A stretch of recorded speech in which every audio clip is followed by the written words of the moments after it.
পারে নাই। ভারত নিজেদের মতো করে এই বাংলাদেশে তারা পাপেট শাসক তারা বসিয়েছে, পাপেট রাজনৈতিক দল তারা তৈরি করেছে। সেই রাজনৈতিক দলগুলোকে তারা ফুলিয়ে ফাঁপিয়ে বাংলাদেশে 16 বছর ধরে তারা ফেসিবাদ কায়েম করে রেখেছিল।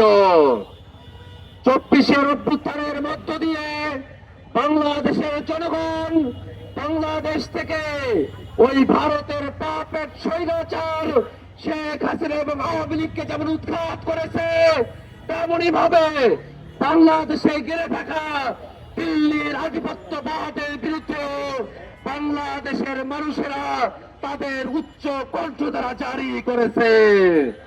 এই বাংলাদেশকে আর দিল্লির আধিপত্যবাদের মধ্য দিয়ে বাংলাদেশের সম্ভাবনাকে নষ্ট করার আমরা কোন রূপ সুযোগ দেব না। অত্যন্ত দুঃখের বিষয়, আজকে 16 ডিসেম্বরকে নরেন্দ্র মোদী ভারতের বিজয় দিবস হিসেবে উল্লেখ করেছে।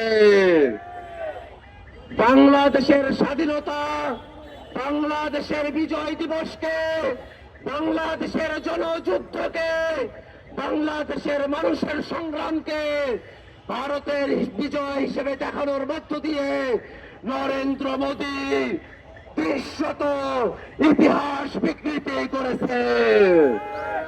বাংলাদেশের জন্মের সাথে লেগে থাকা ইতিহাসকে বিকৃতির দায়ে অবিলম্বে নরেন্দ্র মোদীকে তার বক্তব্য প্রত্যাহার করতে হবে এবং অন্তর্বর্তীকালীন সরকারের কাছে আমরা আহ্বান জানাই, এটা কোনো ছেলে খেলা নয়। বাংলাদেশের বিজয়কে ভারতের বিজয় দেখিয়ে ইতিহাস বিকৃতি করার ছেলে খেলাকে রাষ্ট্রীয়ভাবে প্রশ্রয় দেওয়ার কোনো সুযোগ নেই।